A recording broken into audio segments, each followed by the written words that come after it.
is your counterattack? We are attacking! We are defending! We are counterattacking! Hey everybody, Derek Ritter from Ritterkrieg, and I thought I would share Hatten in Flames campaign game with you. I don't know how far this is going to go, but I am saving the log files, and I have one here going somewhere into the German turn 3, and I hope to continue it and then do another video after that. So I'm just going to run through the log file, and this is not so much to show you any rules or anything like that, but I'm going to show you my strategy, what I do, and how I play this. And maybe you'll pick up a few tricks. Maybe you'll look at it and you'll say, oh, that's naive. Derek really missed an opportunity over there. But I'm going to explain what all I'm doing, and hopefully some of you will find it enjoyable, especially if you've never played a campaign game or never played Hatten. And have been wanting to give it a try. So this is my probably like 6th time playing the campaign game. I'm playing with Dennis Hess right now. That's this one. And I'm also playing with Mark Thompson. We're having a lot of fun. And I'm going to tell you, I love being the Germans. I love their toys, and I love their hopelessness towards the end of the war. But I'm getting pretty sick of playing the Germans. I have played only the Americans once for maybe a half of one campaign game day or something like that against Maurizio and Tim Briety. They were a team against me. They would not let me have the Germans, so they gave me the Americans, and I had a lot of fun with them, and I really want to play the Americans again, but I keep giving the option to my opponents, and they keep picking the Americans. So I am with the Germans again. This is probably going to be my last time. I'm just getting a little burned out on it. So we'll go over, first of all, let's go over the map a little bit. I'll explain the map. And I've done some other videos on Hatten in Flames, but I've never really run through the log file before. So let's see what we got. This is the map. It's pretty long, and you'll notice that there's big clumps of stone buildings here and going south, but this is pretty much open. Then over here we have a half-level railroad, a railroad embankment, and that acts kind of like a hillock. And then over here we have the cemetery, and there's a bunch of victory areas, and that's how victory is determined. And I'm not going to get into all the rules of Hatten because I've already done this, but I will tell you that Hatten's pretty cool as far as a campaign game goes to get right into, because there's not a whole lot of rules to learn. There's no weather, there's no night, there's all the ELRs and snipers remain at 3 for both sides for the entire campaign. And there's no road movement because ground snow is in effect. So one of the victory locations, I'm going to tell you before we get started on my strategy, I've tried this both ways, taking the graveyard, not taking the graveyard. Graveyard's painful and for the Germans, and the reason why is the Americans have like 700 mortars, and once you start getting into this area, they just start plastering you, and there is absolutely nowhere to go. Best you could do is maybe hide out behind the brick wall in some entrenchments, but usually what I do is I keep one of my reinforcements, maybe a half squad or 2, off board until turn 5, and then I just rush the graveyard and see if they survive or not, and see if they take it. But the Germans have to take 3 of 4 specific victory locations, and they need to own about 2/3 of the locations within 2 hexes of a certain hex in order for it to be under control. So for example, right here in the graveyard, if we zoom in a little bit, right here in this graveyard, there's 1 victory location, 2, 3, 4 within 2 hexes of Delta Delta 6. So the Germans would have to own 3 of those. Then if you go to the synagogue, which is another one, see there's a V there, it would have to be within 2 hexes of that. So 1, 2, 3, 4, 5, 6, 7, 8, 9. The Germans would have to own 6 of the 9 in order to control it. And the Germans have to control, for the initial scenario, 3 out of the 4 that I'm about to name. So we've got this, let's zoom out again. We've got the cemetery, we've got the synagogue, we've got Église Saint-Michel, we've got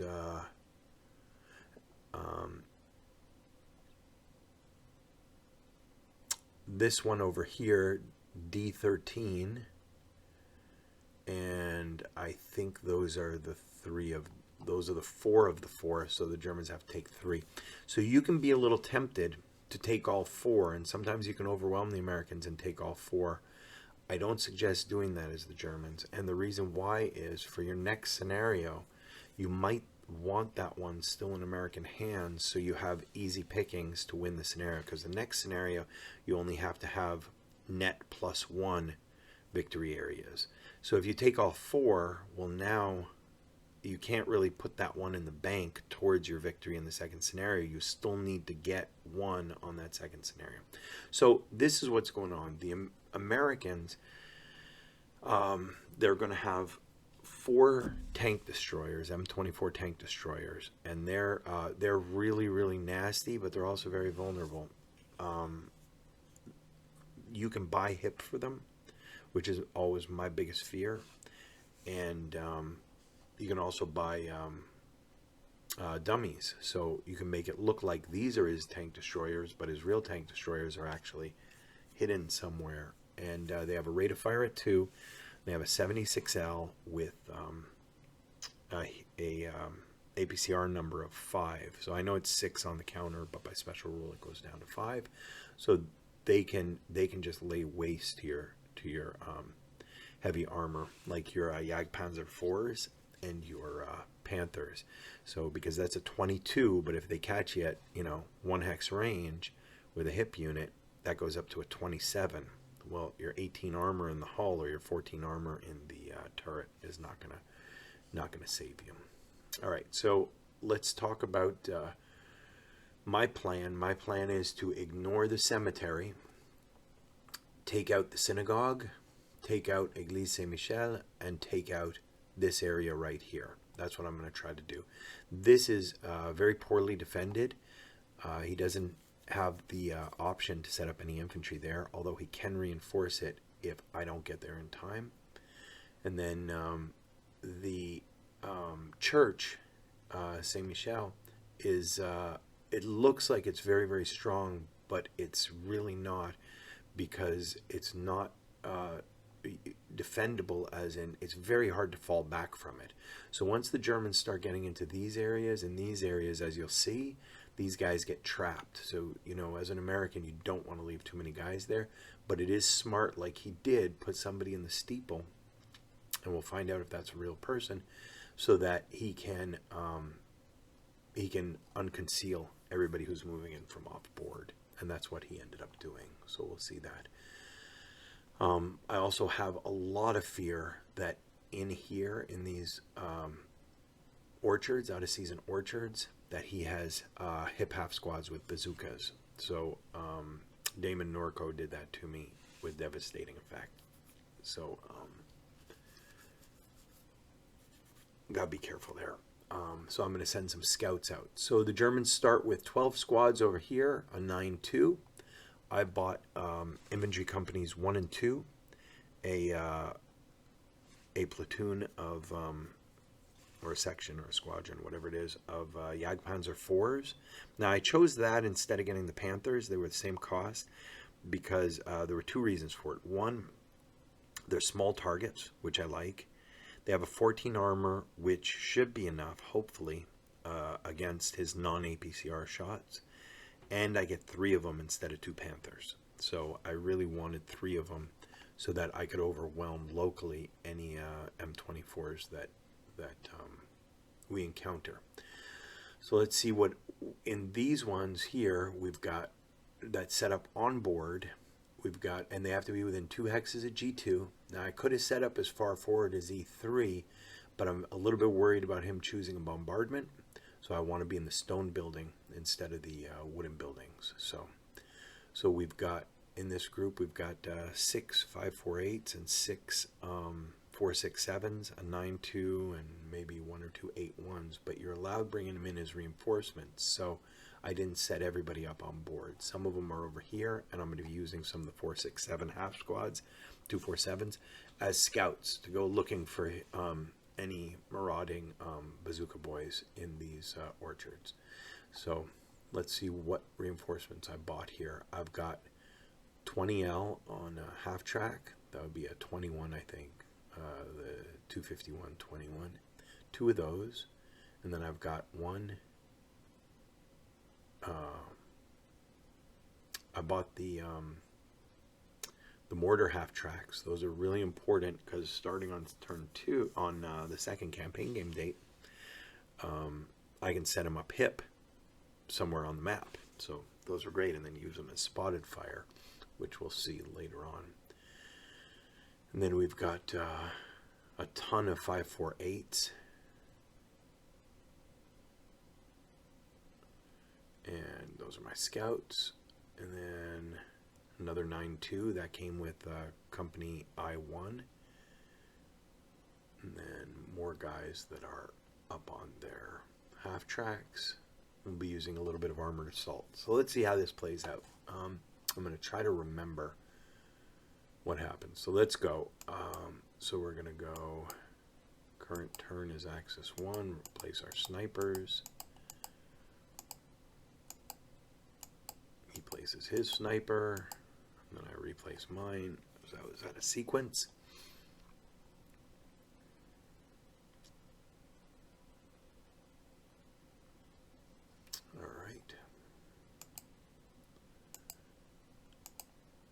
All right, wind change, no effect. All right, so now, I'm not sure what I was doing. I think deploying. Yeah, I was deploying. I'm going to expand stuff so you guys can see it a little bit better. All right, so did not deploy with the 9.2. Everybody else did. The reason I wanted to deploy was just in case he did have a machine gun nest up in the top of that steeple. I want to give him as many targets, smaller targets as possible. So, all right, so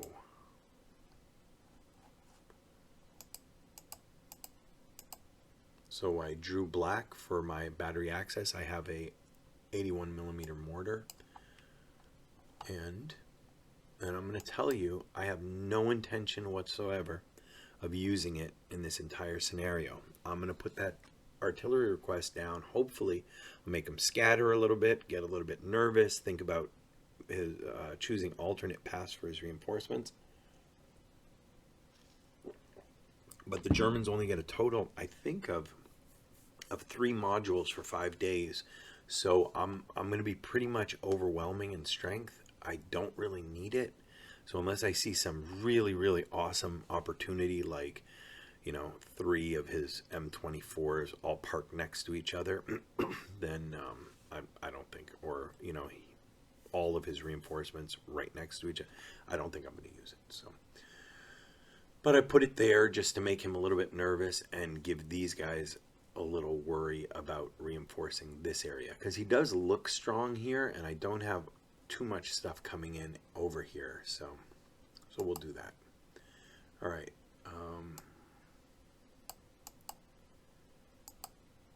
Not sure what I'm rolling for here. Oh, that was for direction and distance. All right, so it plops down over there, and it's a spotting round, and no big deal. All right, so now we are the movement phase. I did not do any prep fire other than that. And so here come my scouts.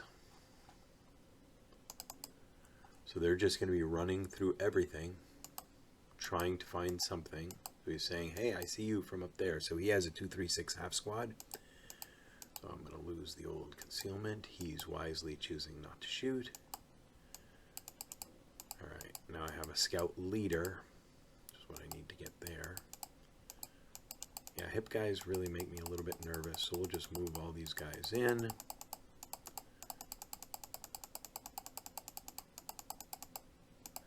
That guy did a search, I think. He found, oh, now we have some armored assault guys coming this way. Now the nice thing about the Jagdpanzers is with their 14 armor, other than a critical hit or a critical kill, they're not getting hurt by a bazooka. So so I'm not too worried from the front. From the sides and rear, they're dead. They're just, because the bazooka is a 16 and their armor is a 14.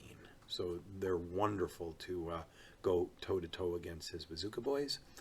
So I like that a lot. And because they're a small target, deliberate immobilization is 2 pips harder than against the Panther, because Panthers are a large target. So that's why I like them so much.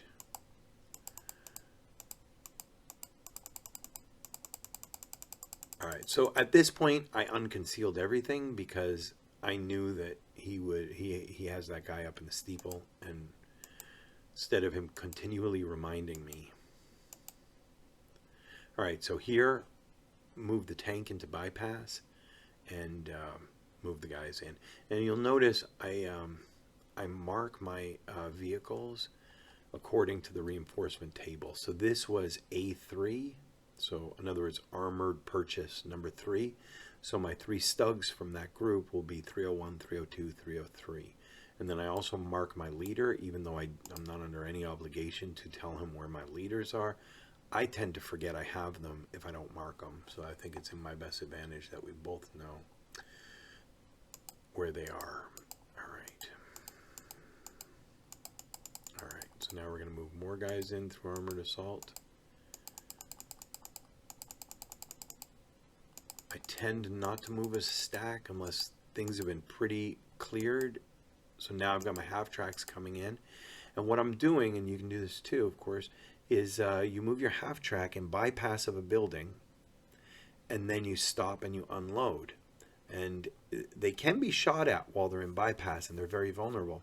But if they survive that first fire, then they're in the building. So you kind of steal a movement point by doing that. So they unload in bypass, but they're actually in the building at the end of the move. So there we go. So they made it all the way to there. Same thing for him. Fortunately, I had to double stack my half tracks, but I don't want to overstack too much. All right, so here's where it gets interesting. Here's my Stug, and what he is going to do is he is going to try to drop his SN, a smoke dispenser, right here, so that these guys over here cannot, let's see if this works here, these guys over here cannot get a clear shot at all these kill stacks that are going to be scooting this way. So watch this marvelous smoke shot. And he rolls a 9. He has no smoke. All right. Next guy, that's okay. He'll get the smoke. 11. No, he's got no smoke. All right. So, no smoke. He gets smoke. All right. Well, that's something. So at least that protects these guys a little bit on their venture southward. All right. Now come more half tracks. So what I'm doing with the half tracks is this guy here is, so he's got 5. 1, 2, 3, 4, 5 potential M24s that are not hidden. So I've got to assume everyone is real, even though I know only 4 of them are. So if I can end up somewhere over here and not give him too much of a target with his M24, but hopefully strip him so that my Panzer Shreks and my other vehicles can distract them and take them out. That would be wonderful. But I'm very, very, very scared of those M24s. So here comes this guy here, 548 and a DC, and we're going to move down a little bit over a platoon to try and go and deal with that M24. So he's going to unload over there. And then another guy comes down with the... Okay. Now the reason I moved these guys here, these two 20Ls here, is there is a big stack sitting here in the steeple. And so these guys want to fire group, because by SSR you can fire group the 20L half tracks, even though in the real rules you cannot. But you know what? Looking at this right now, I think this line of sight might even be blocked. 1, 2, 3, 4, 5 for this guy. I think I cheated there, because I did get a shot off later. I think this house has 2 blind spots. So, all right, well, let's keep playing. But that was my logic going there. So now these guys, this kill stack, this big stack is going down this way. Now, it's not that important that I get into a building, so because I can advance in. But what my big fear is that one of these hexes pre-registered, and that his OBA is going to come down and catch me in the open. So let's hope that doesn't happen. Here comes the next group. Here comes the next group. And this group is going to be the one that's coming down to deal with the M24. All right, although that'll probably won't be before turn 3 or so. I'm going to leave my 81 half tracks off, because I don't really have a safe spot for them to go. And I think that might be it. Yep, so now we go to his defensive fire. He's got some mortars that are shooting. He does not have a lot of luck with his mortars.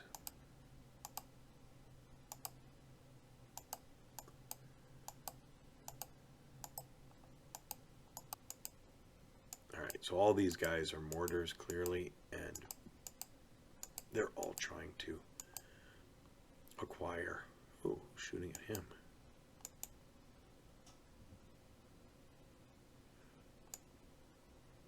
Oh, that's me shooting. I'm sorry. So now I'm shooting area target type onto the steeple hex. And the purpose of that is I'm going to try and hit him with smoke next turn, blind him, and then go in with DCs and, you know the usual. So, all right.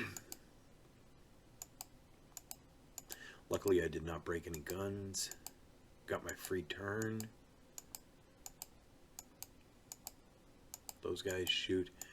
I really didn't have a lot of luck with my shooting. I know it's saying prep fire, but it's really advanced fire.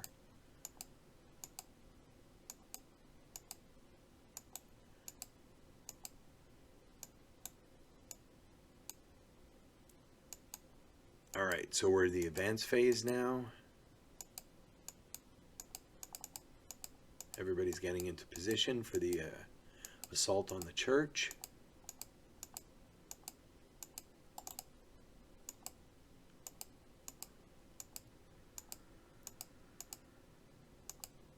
Checking for concealment, nothing. Now it's American turn 1. All right, let's see what he does.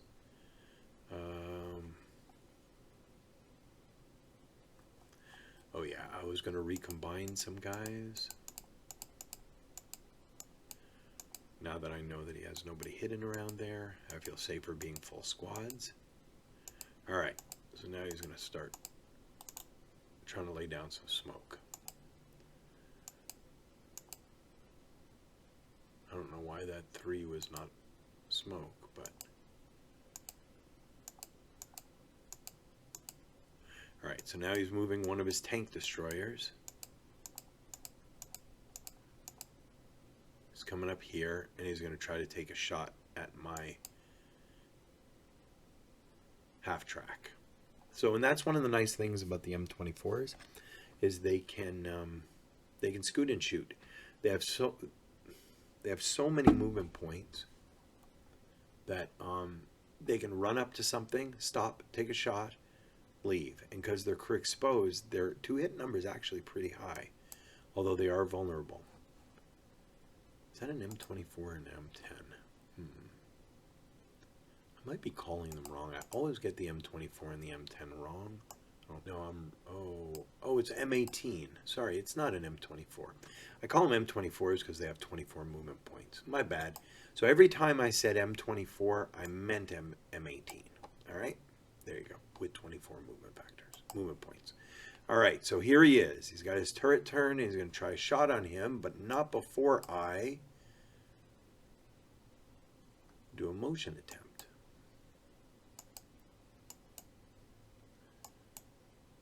And I get it.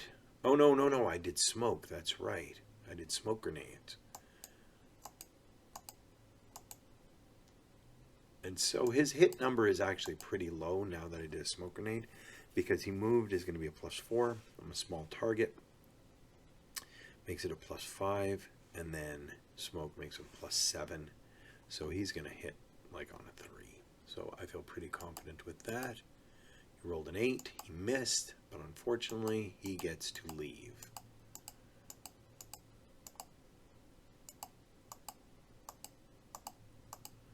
Which he does. But he'll be back, no doubt.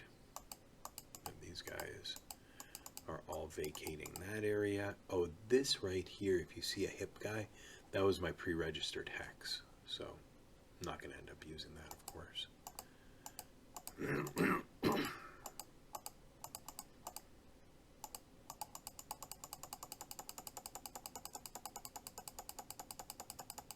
Get through all his reinforcements. I think he forgot to place them before the turn. That clicking, by the way, is my mouse getting through the log file. Alright, so here they come. This is going to take a minute.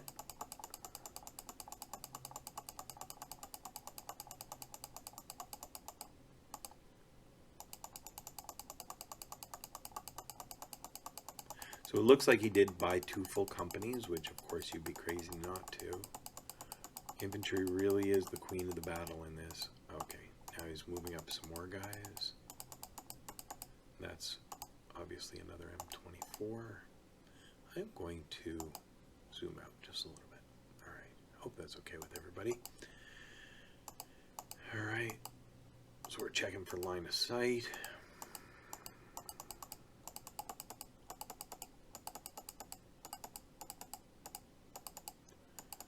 So he's in holding positions. Other than that one that took that shot, he's pretty much in holding positions. So now he's coming downstairs with everybody. And we are going to continue our wonderful rolls. You thought my smoke rolls were bad. Watch this. So we've got 1, 2, 3, 4, 5 kill stacks, Death Stars, that are going to try and take out this steeple. Watch this. They roll a 9. It does nothing.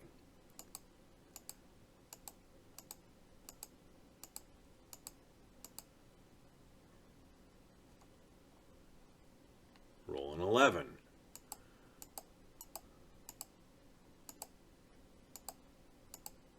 Roll a 9. Roll a 7, but that was a really small attack. Roll a 10. It's brilliant. Alright. On my arty, I think I had forgotten to move it before. Like I said, doesn't matter. I'm not even going to be bringing it down.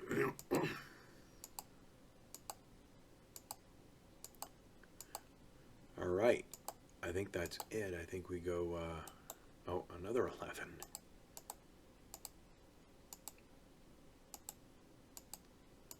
Then I'm getting desperate rolling 2-hit shots with Jagdpanzers. I hope I was using AP, but don't really remember.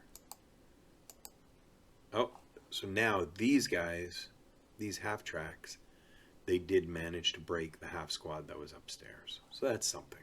All right, final shot, I think.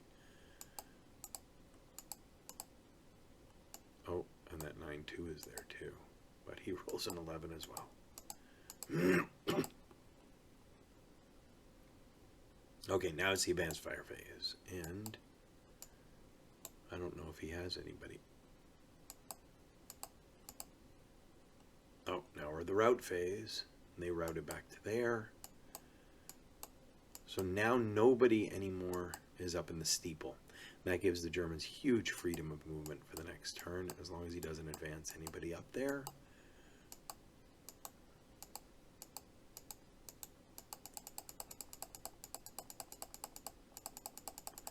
doing all of his advances.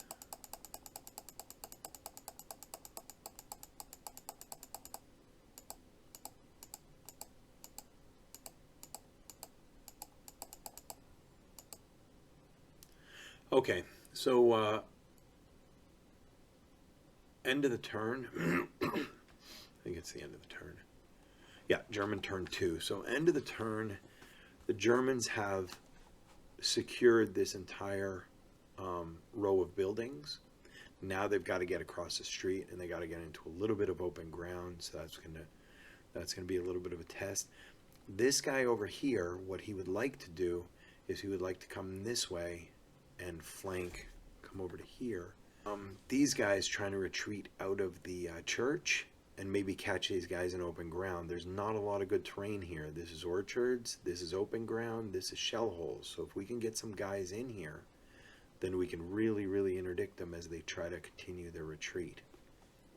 The problem is they do have some firepower here, and they have this M18, not M24, M18, which can hurt us. And I am really, really overly cautious with my 9.2s. I do not want to lose a 9.2 on day one. All right. So let's see how we play this out. The wind change was a 3, so nothing. So he's going to try a smoke shot. He has no smoke. He's going to try a smoke shot. Now he's going to try it over here. We've got to find a way to get across the street without getting shot up. And this guy down here might have a machine gun, or even if it's just a 666 squad, it's 1, 2, 3, 4, 5, 6. I come out into the street all along this row, I die. Although these guys are going to be coming through here. So, all right. So he does get smoke. Woohoo! Woot woot. Excuse me. Let's see if that was a good move. That guy's going to try for smoke in the tower, and they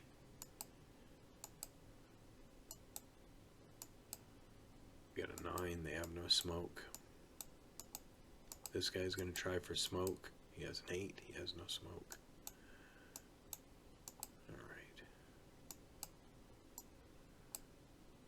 Now my mortars are coming in. I'm really not that sure what I'm going to do with them. But it's still a little early to bring them in. That's certainly, I need a spotter for them. I'm not going to risk my mortars like in direct line of fire with the enemy. And I don't have any spotters set up yet. So might be a little early, but I want to get them a little down the road so they can for sure get to where they want to go on turn 3. We'll say, oh, it's 17 away. All right, so I move my spotting around again just to scare his little tank. And now we are going to the movement phase. So my leader dashes across the street into the church, and lo and behold, what just happened?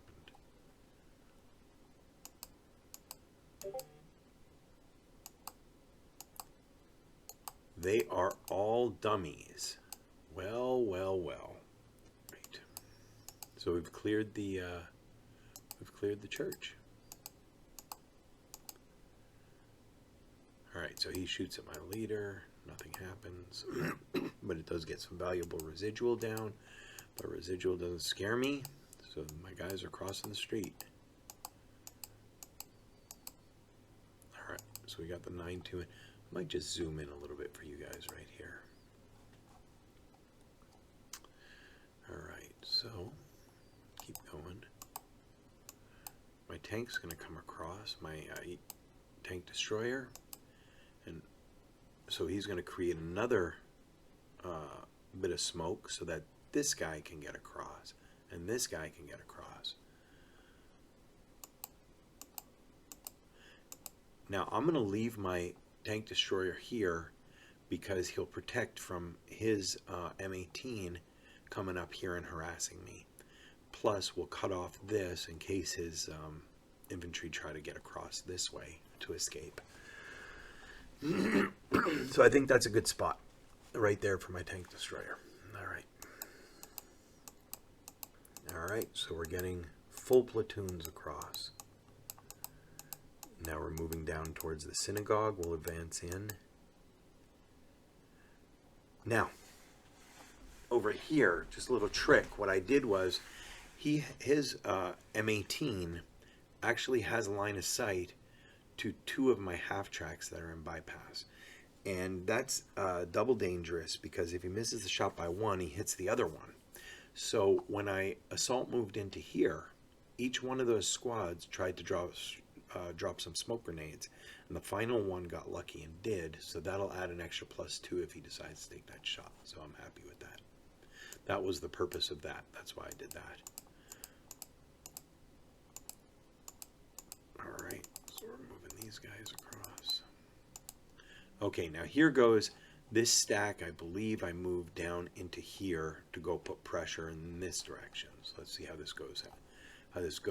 I am worried I cannot go into J9 because they're just, or I9, because there might be line of sight from M12 to I9, and it'll catch me in the open with whatever's in here.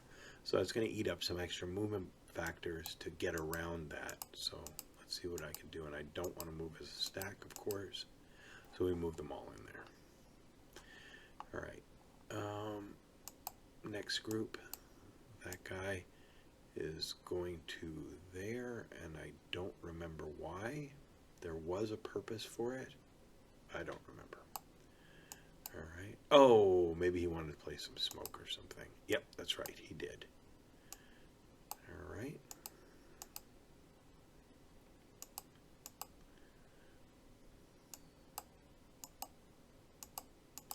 So we're moving up to try to get, like, you know, a bearing on that M18 if it's not a dummy. Now these guys were coming down this way, but I said I really have to go put some more pressure in this direction. So that 9-2 is going to get in the fight over there. Then again, taking my chances that artillery isn't coming down and leaving myself out in the open, but I don't think he could have line of sight with anything, even for a pre-registered hex. All right, now this guy here is my SMG half track, and I know this was a little bit of a dangerous shot because he could, that's why I put the smoke down, by the way, because he could take out that very valuable half track before I get a chance to get the weapons off of it. But I feel pretty good because it would be in motion is a +2, smoke is a +2, restricted aim is a +2, small target is a +1, and orchards over here is, I don't know that'll cut the orchards. No, it won't. So that's like a +7. So he'd hit me on a 3. I said I'm going to risk it. All right, and he did not shoot. And that starts to lead me to believe that that might be a dummy. So we're going to get here, and we're going to stop, and we're going to get out with our dismantled heavy machine gun. Now, just so you know, the SMG half-track, it has a heavy machine gun as its main armament when it's in the half-track. When you take that heavy machine gun out, it becomes a light machine gun. And that it also has a light machine gun, anti-aircraft gun, and when you take it out, it becomes a heavy machine gun. So the most optimal way to use this half-track is to take out the light, which becomes a heavy, and leave the heavy in, which would become a light, and now you have a ton of firepower with an incredible rate of fire. So that's what I'm doing. I'm taking him out, and then hopefully next turn I'll get a chance to mantle it, put it together. And I know I am overstacked in that hex, so really I hope Artie doesn't come down. All right, we are moving this guy here. I think it's a pretty safe spot. I can tell by the amount of counters. He's got no bazookas here. We've got a hold down spot. If he moves to either here or here with these guys, we can kaboom him. And if this guy moves to here, he's in no better position than he is already. Plus, he'll be dealing with these guys who will be in the victory hex of the synagogue before he gets a chance to do that. So that'll be some point blank fire that he won't want to contend with. So I think that's a pretty safe spot for the Stug. All right, then these guys are going to move, and they are also going to get into this building complex here, which is really important. My ultimate objective is for day one is to be in J15. J15 is the ultimate objective. That is such an important hex, and the reason why it's important is because it has a perfect line of sight all the way down the road to the map edge. So you can, with a heavy machine gun or a couple medium machine guns and an anti-tank gun, you can effectively cut the board in half. So J15 is incredibly important. Now there's a trick around that, and that's for him between scenarios to pop a roadblock down. Then your line of sight is restricted to the hex behind the roadblock, but still it's a really, really powerful hex to have. So I would like to be there by the end of this scenario, which is a lot to ask because there's a lot of open ground. But if things start to fall apart for the Americans, it's achievable with a little bit of smoke, especially if I get my mortars into place and his reinforcements don't come up in time. All right, so here we are. We're going to keep moving. My objective is to give him the absolute fewest amount of targets. All right. So now we have this road blocked, this road blocked. So that M18 is very limited. If he wants to get out, he's got to come out through these orchards. So he can't go and harass me, and this guy can't come and reinforce, and that's good. So I like that. Unless he gets lucky with a lot of white phosphorus rolls. So.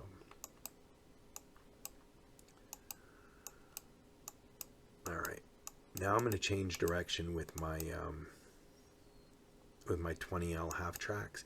They are incredibly powerful against his M18s because his M18s only have a one side and rear armor, and these guys have, I think a 20L is a 6, but you catch him in the rear, then he and at point blank, then he goes up to an 8, goes to a 9 with the rear shot. Well, now you're killing him on an 8, well, immobilizing him, shocking him on an 8, which is a great number, and you have a 3 rate of fire if you're bounding firing, and you got 2 of them. So I really like that. So, well, I'll explain in a second what my final positions will be, but I'm getting him out of the way. Now, this guy here, my half tracks, the last time I played this, or the time before, as soon as my half tracks would unload, I'd say I don't want to risk them, get them off the board. I don't do that anymore, and I'm going to tell you what I do with my half tracks. I put them out there as sniper bait, crew exposed sniper bait, because even if they get recalled, that means they absorbed 1 sniper, and by the SSR, any recalled vehicle gets its full crew back. You don't even have to roll for it. Just he's back to full life next scenario. So they're the perfect pieces of sniper bait. You can just park them surrounding your 9.2s and your 9.1s and protect your leaders. So really important like that. So I'm not moving them off anymore. All right, let's move my other 20L up. All right, now this is important right here. This right here, Jagdpanzer 202 is, again, he's cutting off this road. Now, to be fair, even if I were to shoot at an M18, it's not like I'm going to hit him. But hopefully it scares him to not take that chance. Because let's say his M18 were to cross over here, and I took a shot before he could scoot away out of line of sight. It would be a 10 because we'd be within 6, plus 2 for moving, make it an 8. Small target, make it a 7. Buttoned up, make it a 6. Restricted aim, make it a 5-4. So I'm only hitting him on a 4. So it's a 1 in 6 chance. It's not a great shot, but a 1 in 6 chance is enough of a shot to make him say, I can't cross that road. So this is a really, really great place to be. Now, I don't want to get into a fist fight with his armor at all, ever. So once his APCR is depleted, I will go ruthlessly hunting down his armor. But as long as he has APCR, I am not doing it. I'm not going to attribute it just to Rommel. I'm sure everybody said it, but tanks are not made for fighting tanks. Tanks are made for killing infantry. Your other assets, your airplanes, your artillery, let them take out the tanks. You don't want to get into an exchange with tanks. Oh, he lost 4, I lost 3, yay. Wait, I just lost 3. That sucks. All right. So I'm very seldom or never going to put myself in a position where I'm directly confronting his tanks on a even basis, especially in this particular game in ASL. And that's because I got a crappy shot at him. He's got a defensive fire shot at me. I've got a crappy advanced fire shot at him. He's got prep fire shot at me, and then he's got an intensive fire fire shot at me. So he's got 3 shots at me before I can get one decent shot at him. So I'm not rushing my tanks in. I don't care about my armor. All he has to do is roll a 5, and he has a 22 to kill. And I'm not taking that chance. So I'm always putting myself in a position where I'm not directly confronting him, but I am restricting his movement, and then I will use the infantry to go take out the vehicles. Now, if he does fire at my infantry and loses rate of fire, then I'm going to send in, for example, my half tracks can come right here, hit him from behind, and then come right back out. So, all right, let's keep moving. So, here's an interesting one. I placed my Stug over here, and the purpose of it is not just to protect this, but it's also if this Jagdpanzer gets overwhelmed, gets his tanks here, about to take a shot at him during the advanced fire phase, I can hit him with smoke, both in the defensive fire phase and then again in the prep fire phase for more lasting smoke, and give my Jagdpanzer a chance to get away. So that's really the purpose of this Stug being here, is to offer support to this guy, give him an escape just in case. I will not put my Stugs up against any of his tanks, none of them, not even the 75s. I'm not interested in playing that game. So they are truly infantry support weapons for me. Or anti-tank weapons in a defensive role, where they're completely out of line of sight unless he wants to come and pick that fight, and then I'll get the 3 shots to his 1 crappy shot. All right. Over here, again, we're moving our half tracks as sniper bait.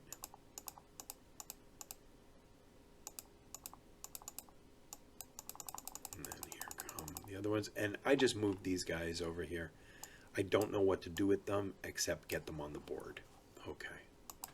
And then hopefully by next turn I'll have an idea where I want them. Alright, so I think we are defensive fire phase. Alright. So I didn't see that shot. That's too bad. So he's going to get a free shot at him. Luckily he rolls a 10 with his M18 at my stack.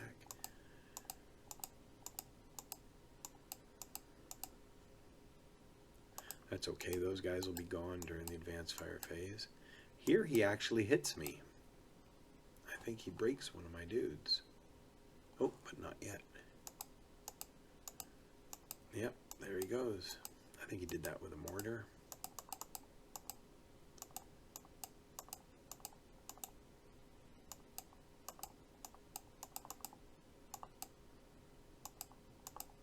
More crazy good rolling on the German side.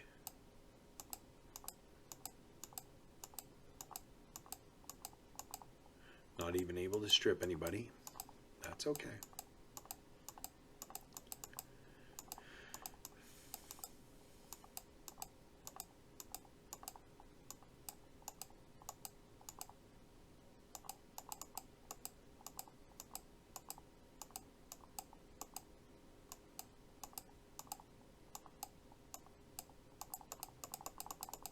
Okay, now my advance phase. So, and I forgot to route my guys.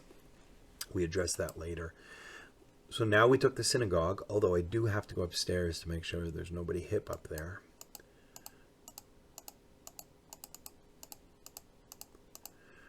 All right, so the reason I put the heavy machine gun here is I'd like to put it together, but I probably won't. I'm probably going to take the shot because that's against the side armor. Probably going to take the shot against the M18 here. Now I'm going to try to get a few more good shots against this M18 by advancing guys up. Get my concealment.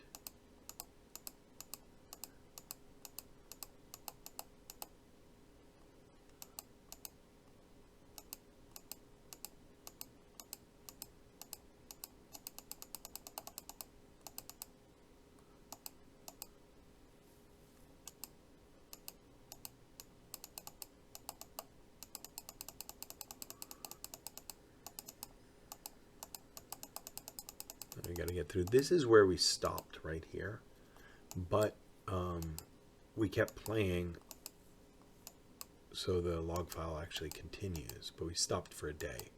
So there goes wind change. All right.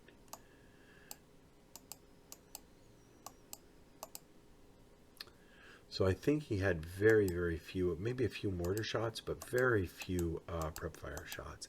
His big problem, his big predicament right now is this guy, and this guy are all surrounded. Like, I don't want to say surrounded. There is pressure coming down on them from every single direction. So we've got this 9-2 over here. We've got this guy over here. We've got this guy. We've got these guys. This 9-2 here. These guys over here. This guy. I mean, there's a lot of firepower. So they are trapped kind of in the middle of nowhere. So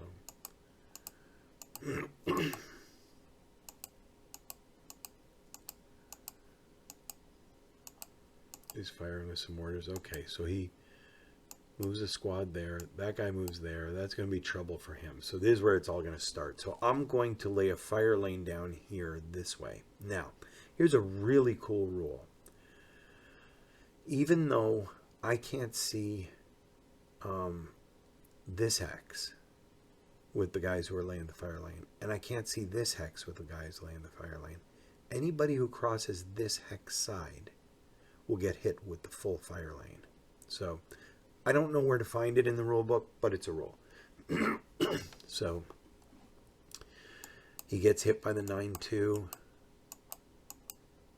and I think he survives it and creates a hero, actually. I left I left one squad not firing just in case these M18s get any funny business. This guy can close combat reaction. This guy can have Panzerfaust. So he gets a morale check and he rolls Snake Eyes and he gets the daily double. He rolls a 5. So yuck. So he gets another hero and he becomes a 666. Yuck. All right, but that's okay. We've got a lot more fire coming their way. So we get a 2 check on him. Leader fails, but he passes his wound severity. And the squad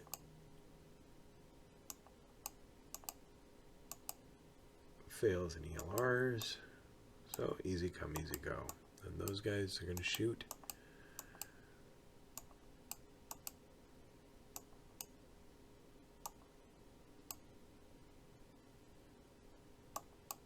All right, the leader dies. So, not the leader, the hero. Heroes die on the second wound automatically, unlike leaders.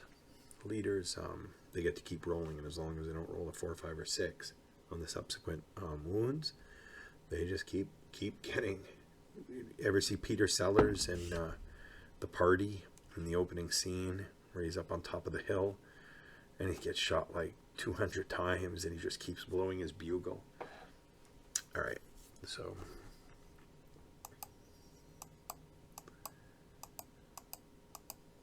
Alright, so now we kill him on the next shot.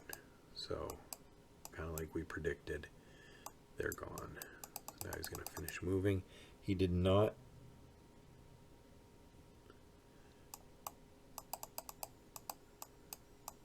He did not choose to move the other hero, and I kind of understand why. They could have only gone into the shell holes, but still, God, they got to get away from being adjacent to all these guys. Alright, let's move through this kind of quickly, especially the reinforcements, because they're so inconsequential to the action.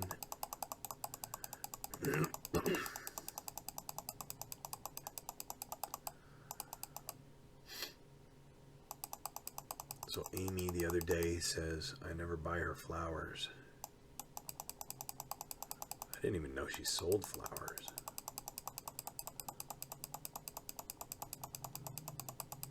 Oh, here we go. All right, so now we're going to go hit that, like over here. This guy, that other hero. Ooh, I'm not sure what that was. Oh, yes. Okay. All right. That was a machine gun from here that shot at his tank. And we hit it. And because it was a side shot, I rolled a 4 and I stunned it. So, and that brings a lot of consequences because even though it's only a +1 for the next turn, for the rest of the game, he has to button up. And because he's a natural open top vehicle, he won't get a chance to unbutton until his next movement phase. So during my turn, I'm going to be able to just go do anything, run up next to that guy and just have fun with him. You know, and he won't even get to shoot his AA machine gun or his main armament. So that's really bad when they button up. Alright, so yeah, so the heavy machine gun, I should have put it together, but I didn't. Especially seeing as he had finished moving. He wasn't going anywhere. So, oh, no, he was. We're still in the movement phase. My bad. I'm sorry. So yeah, I shot and I missed. So I might have hit and had no effect on him. So there he goes, and he got a little nervous, so he got out of. So he got out of dodge. Excuse me. It's been a long day.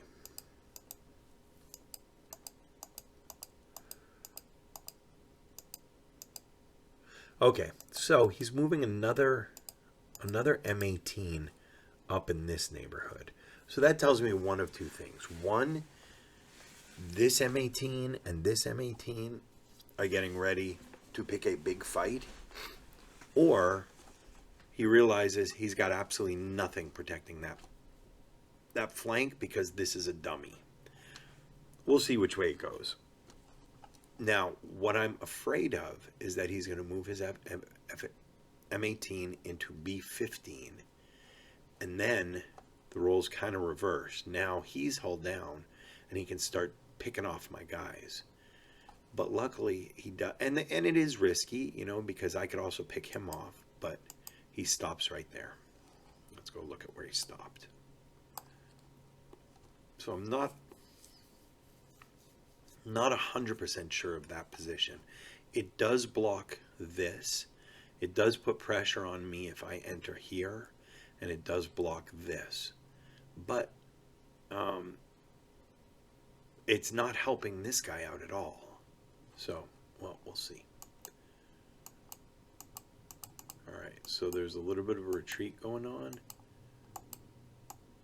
Okay, now it's defensive fire. So my artillery, again, it just comes down. It just spotting around, but nothing more. Alright, now we're shooting at the hero and the squad.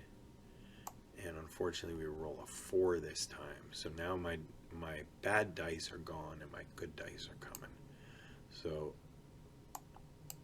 he killed them both. I'm not sure why. Okay.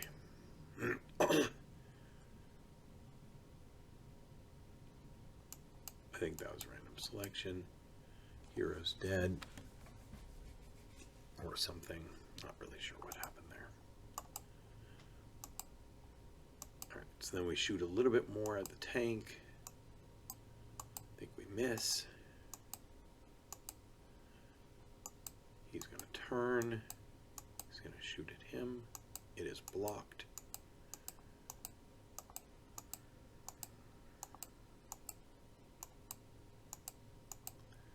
Don't like that mortar. I also try, because he has so many mortars, I try whenever possible to put my vehicles next to a brick wall. Because if you put yourself next to a wall, he has a +1 on his dice for the effect, so it's a lot less chance he's going to immobilize you or kill you. So,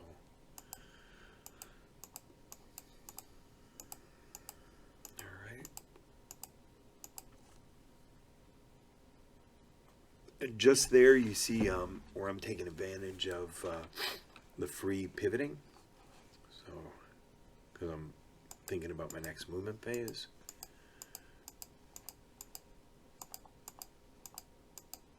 Okay, so now he's on his advance phase.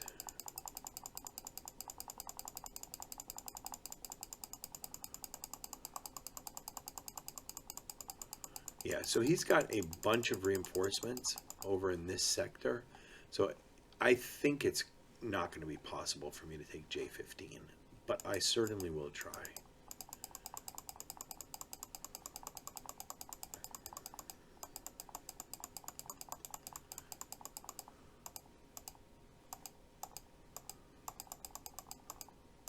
Oh, let's go back. So now we're into my turn.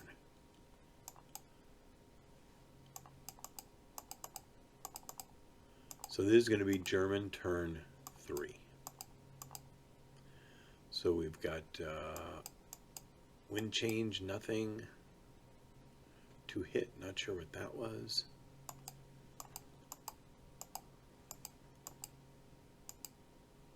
Okay, so, haha. Now I'm starting to think that this guy, so we're in movement phase.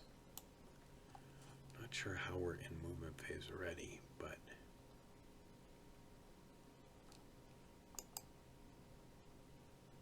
whatever. All right, so we're in movement phase. So I'm assuming if this guy is real, first of all, this guy has no line of sight to anything, so I'm not worried about him. If this guy is real, logic would say he's facing this direction.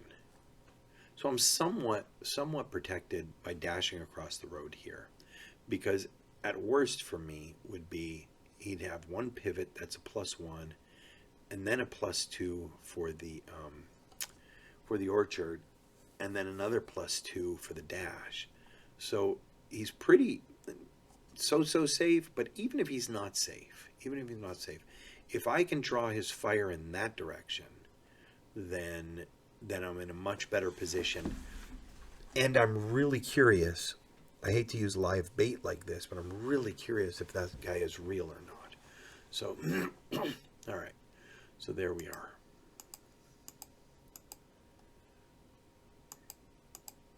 Really starting to think I just forgot my prep fire phase.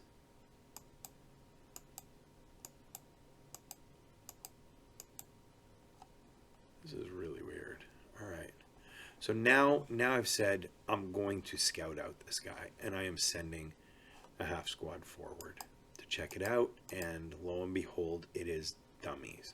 Now this is extremely consequential to the to this flank right here, because now the only thing that's protecting this entire side until you get down to C23, which is out of line of sight of everything.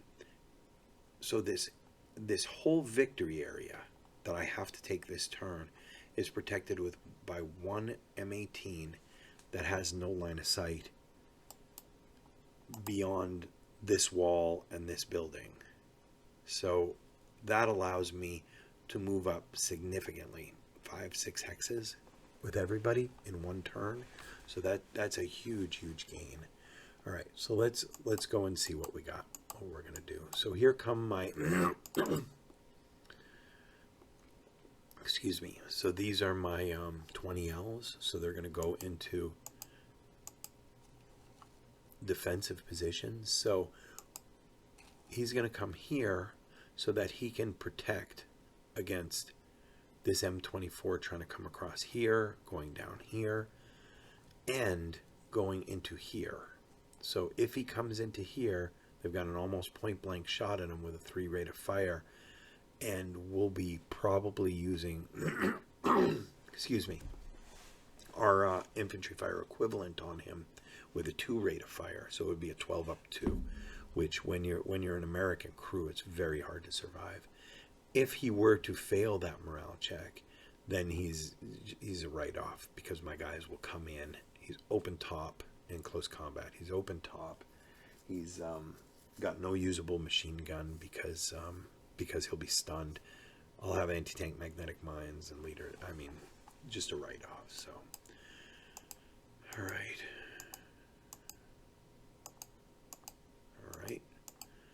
So now my next one comes down, and he's going to protect the other side right there. So in case he tries to come around this way, we've got that covered. Don't underestimate these 20Ls to take out M18s. They're really, really powerful, especially with the 3 rate of fire, and you roll doubles, you got multiple hits. So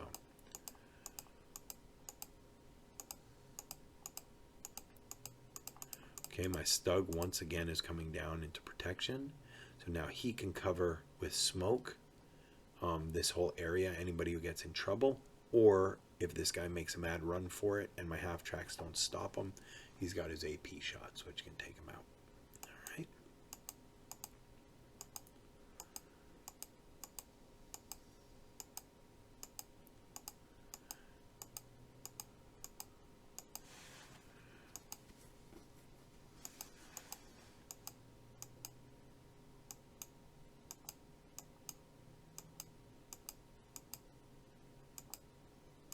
Not sure what happened there. Okay, now this guy is my Jagdpanzer. All right. Oh, I guess he's not. I guess I changed it, and I put him protecting the other direction. Then the half track is coming down again as sniper bait for this sniper right there. All right, kind of gamey. I get it, but we forgot to remove some of the smokes from last turn. Now I'm moving a mortar half track here and one further, and the reason why is these guys are going to advance to here, have line of sight on this guy, and then the mortar will be able to hit him, and being open top and having max armor of 3, that's a -2. He does get the +1 for the wall, but still we will immobilize on a 5, I believe. So that's pretty deadly. All right. Then we're going to move up here. Go look for guys. He's going to shoot at me. Nothing. And then these guys leave the synagogue. Go back into the synagogue. I was in Hatten, by the way, this year. Last year. We did not spend much time at all. We should have. I was there with my son. It was a wonderful trip, but I wish we had stayed longer. Okay, now this guy is going to dash. Don't forget to dash. Dashing is great. It really saves you. I'm going to dash across the road. Shoots at me, but misses.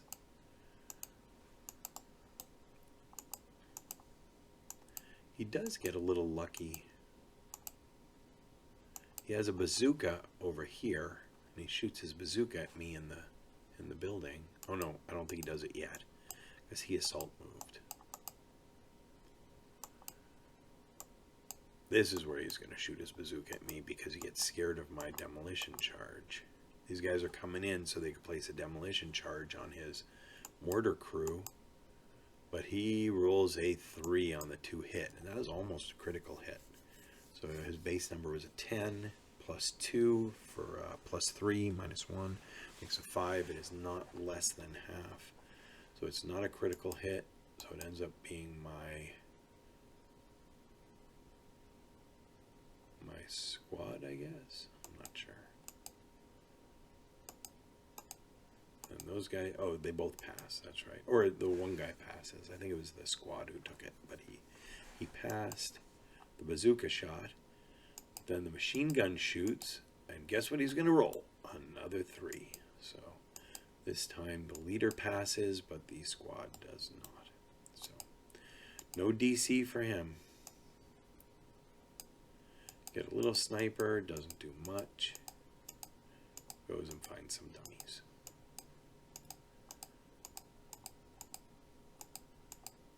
Alright, now we're starting to get into position where we can really put this whole area under heavy fire.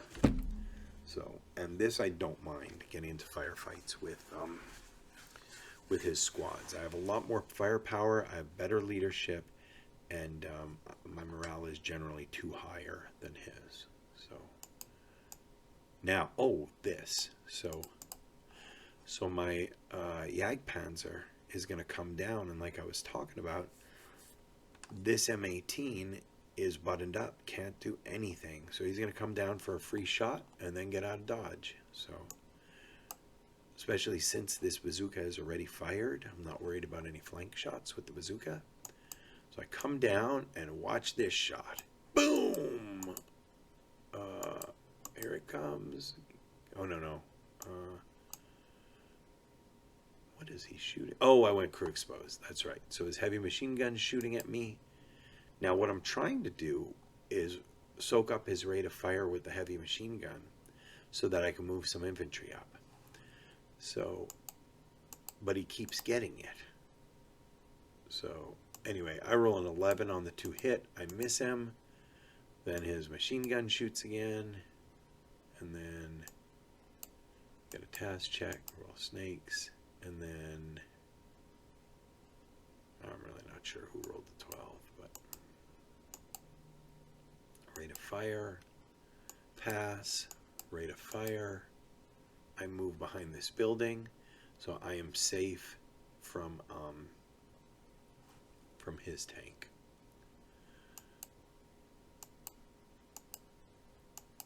This tank is going to come down to here. The bazooka's already fired. I'm not worried about him anymore. So I'm really not worried about the bazooka much anyway. So because my armor is so strong, and now I've got a shot on his tank for next turn. Now my infantry starts to come in, and there's not a lot he can do about it. So he's going to final protective fire. Rolls a 10, ELRs and breaks.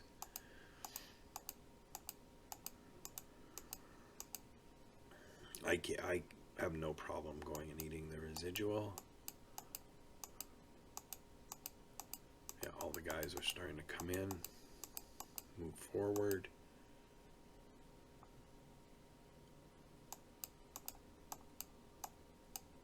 Once he commits to shooting, then it's pretty much, move at will. Now I think it's starting to be a little bit of overkill, so I'm starting to move guys in this direction so I can start putting pressure on the next block of buildings.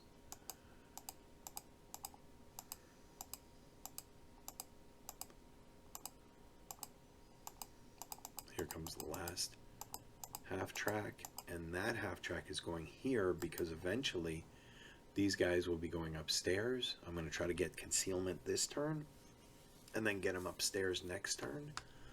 And then, because those mortars are I can't put them up there unless they're concealed, because those mortars are just so devastating. And then they can spot, and their plan is to spot against his tanks, all of the tanks, but especially the open top tanks. So, because they're so vulnerable to mortar fire. All right, and just finish up the little moves. So that tank, we've got him in a nice hull down position to also put pressure on him. More sniper bait over there. And this guy does a whole ballet dance. tap dance to get to there. We're just talking about how we got to there. I was going to move my Stug here, and I thought, what if this guy has a bazooka? And it turns out,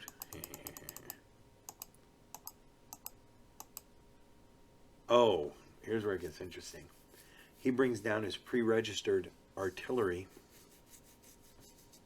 Could not be a more opportune spot, especially since one of my Jagdpanzers is now crew exposed. So this is going to be really ugly if he rolls a 1, 2, 3, or 4. But don't worry, he won't. Yes, he does. All right.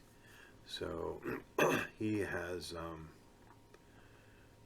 he has 3 different hexes that are about to get hit, and one of them is one of my precious Jagdpanzers. So let's see what we got. He's going to start with that building in N8 to see if he rubbles it. Nothing. Now he goes to my Jagdpanzer, and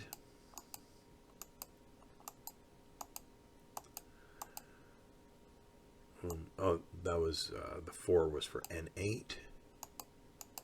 Then my Jagdpanzer was a 9. Whew, we survived it. And then I'm not sure who was the 6. Oh, that was the that was a task check on. Oh, not sure what that was. Why I rolled a task check, but all right. Then those guys, he rolls a 9, becomes a 12, no effect, and then the leader, he rolls a 9, 12, no effect. So got really lucky. Unfortunately, there's more of it going to come down. And other than buttoning up, I really can't protect that Jagdpanzer anymore. All right. And then he's going to shoot with his little half squad. 2 up 3. Machine gun's going to open up. So I don't mind this. I've got really high morale, and I'm in stone buildings. So when he shoots at me like that, it doesn't bother me because he loses concealment, and even if I break, I know I'm coming right back. All right, so I was right. He does have a bazooka there, so it's lucky I didn't put my Stug there, and he is going to take a shot, and he has decided he is going to eat the back blast. So he is going to roll a 5-5, which is inconsequential because it's a task check on him, and it's no effect on me. So it could have been a lot worse for both of us. Puts together a mortar.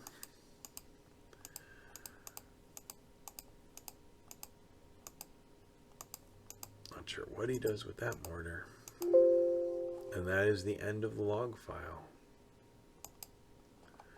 So just to recap, in the first 3 turns, we managed to capture this victory location here, the Église Saint-Michel, and then we captured the synagogue, I believe. Maybe we haven't yet, because we're not through with turn 3. We're going into the defensive fire phase. No.